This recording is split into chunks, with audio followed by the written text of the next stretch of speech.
Assalamualaikum warahmatullahi wabarakatuh. Ya, saya di sini akan menjelaskan tentang metode peramalan konstan yang terhubung dengan matkul matematika pada semester 4 di kampus saya yang dibimbing oleh Bapak Budi Nur Iman. Sebelumnya perkenalkan dulu. Kata pepatah tak kenal maka tak sayang. Nah, di sini nama saya adalah Kavin Paramasastra. Saya masih studi di Politeknik Elektronika Negeri Surabaya, jurusan Teknik Elektronika semester 4. Ya, itu ada foto saya. Baiklah, langsung saja ke topik pembahasan kita yang menarik ini, yakni verifikasi metode peramalan konstan. Wih, keren ini. Ada meramal-meramalnya. Udah kayak Dilan aja ya.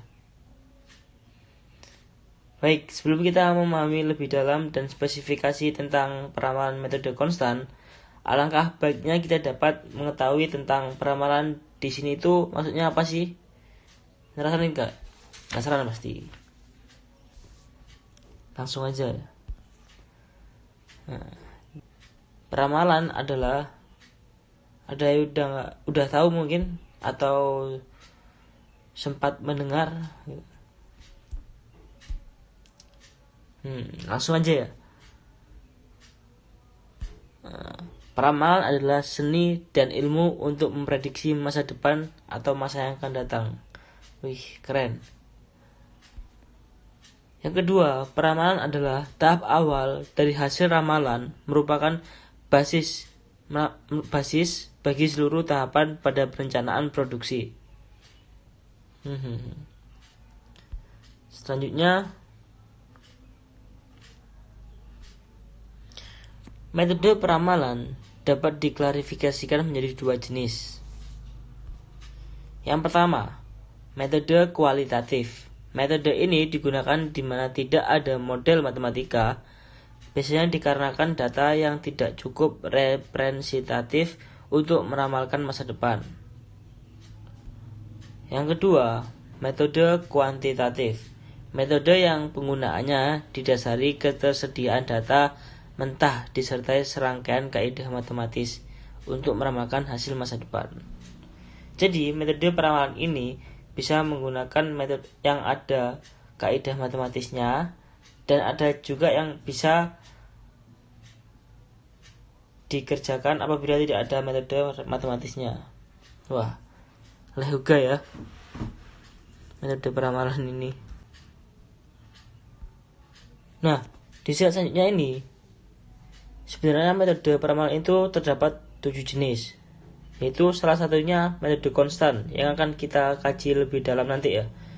Tapi saya akan mengenalkan kepada pemirsa 7 jenis metode peramalan ini yang tidak kalah menarik dengan metode-metode lainnya.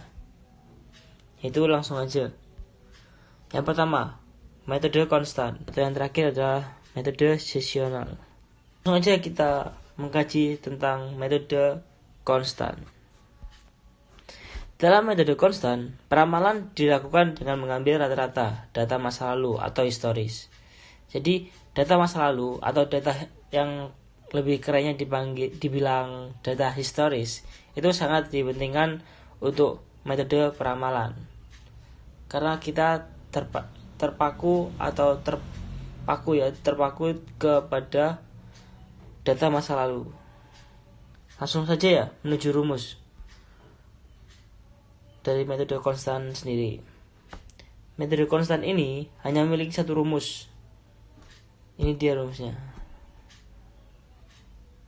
Simple bukan? Pasti mudah diingat.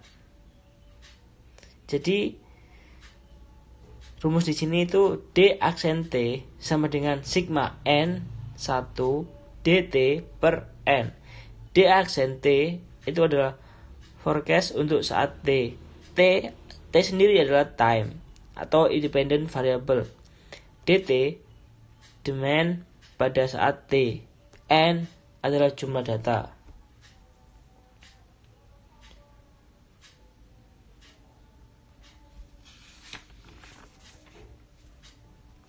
Ya, mungkin sudah bisa dicatat.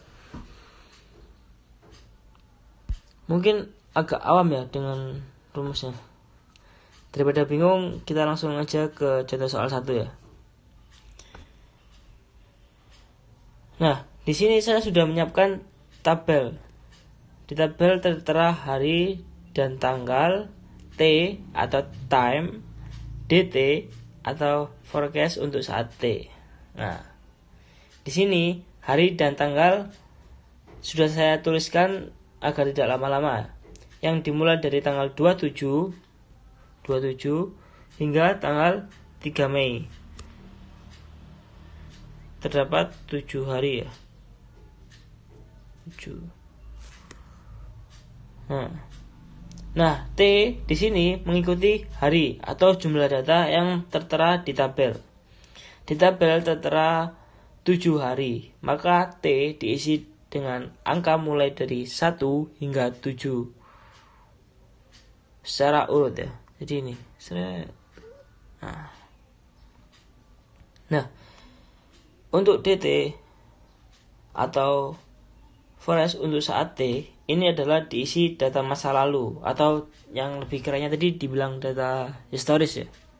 Nah, mengapa DT di sini saya kosongkan? Karena saya ingin menjawab bersama-sama ya. Nah, baiklah. Masih kita masukkan aja ya. DT. Misal data pertama saya isi 50. Data kedua saya isi 15. Data ketiga saya isi 70. Data keempat saya isi 80. Data ke 5 saya isi 55. Data ke 6 saya isi 30. Data ke 7 saya isi 100. Sebelumnya maaf ya kalau tulisannya jelek. Ya, jadi saya bacakan lagi biar lebih jelas. Pada tanggal 27 hari Senin, data historisnya itu 50. Pada tanggal 28 hari Selasa, datanya 15. Pada tanggal 29 hari Rabu, datanya 70. Pada tanggal 30 hari Kamis, datanya sebanyak 80. Pada tanggal 1 hari Jumat, datanya sebanyak 55. Pada tanggal 2, datanya sebanyak 30. Sedangkan pada data yang ketiga atau yang terakhir terdapat data sebanyak 100. Nah, di selanjutnya ini terdapat soalnya. Apabila didapat data penjualan beras di toko Pak Somad seperti tabel di atas ini selama 7 hari berturut-turut, berapakah kilogram beras yang terjual pada hari Senin tanggal 4 bulan 5 tahun 2020? Ya, misal hari ini nih tanggal 3 hari Minggu. Jadi saya akan meramalkan untuk besok beras yang akan laku sebanyak berapa kilo. Jadi langsung aja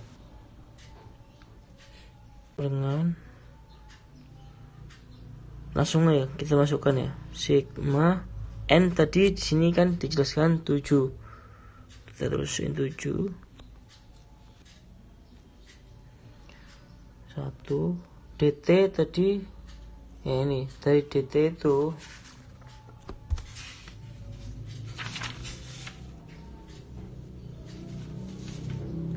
DT sendiri adalah jumlah dari data pertama hingga data ke-7, yakni 350. Sudah saya jumlah tadi ya, 350 ya. Nah, jadi DT di sini diisi jumlah sigma kan jumlah DT 350 per N di sini tuh kan jumlah data. Tadi jumlah datanya sebanyak 7. Jadi kita tulis langsung aja 7. Jadi 350 per 7 sama dengan 50 kilogram ya. Karena yang ditanyakan tadi berapakah kilogram beras yang terjual pada hari Senin atau tanggal 4. Jadi kesimpulannya, pada tanggal 4 bulan 5 tahun 2020 hari Senin, beras akan terjual sebanyak 50 kilogram. Selesai sudah satu nomor soal. Mudah bukan? Baik. Oh, ternyata ada contoh soal yang kedua ya. Nah, di contoh soal kedua ini saya akan membahas soal yang lagi sedang booming-boomingnya ya, yaitu virus COVID-19 yang bisa mengemparkan isi dunia ya.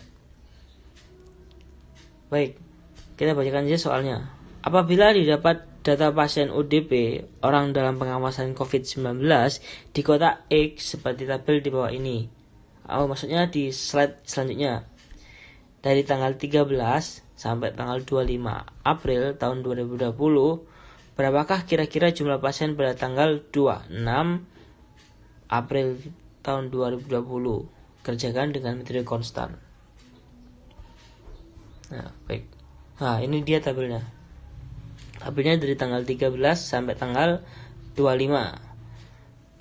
Dan 13 sampai tanggal 25. Ini terdapat 13 data. Nah, jadi T-nya sampai ya 13 ya. Datanya sudah terisi ya.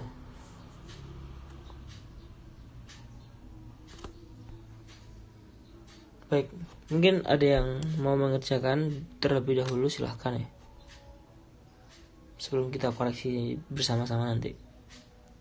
Oh ya, alangkah baiknya kalau kita jumlahkan dulu. Hasilnya itu sudah saya hitung 780.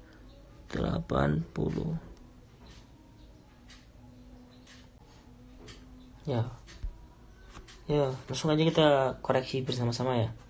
Jadi kita masukkan D aksen T sama dengan sigma N 1 dt per N. Jadi kita langsung masukkan ya, sigma N nya tadi jumlah datanya sebanyak 13 ya, 13 ya, 13 ini 1, dt nya tadi 780 per N. N nya tadi 13 ya, sama kayak yang ini 13. Nah, sama dengan sudah saya hitung tadi hasilnya 60 orang.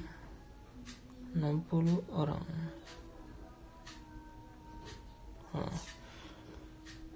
jadi dapat disimpulkan perkiraan pada tanggal 26 bulan 4 tahun 2020 pasien ODP di kota X bertambah sebanyak 60 orang.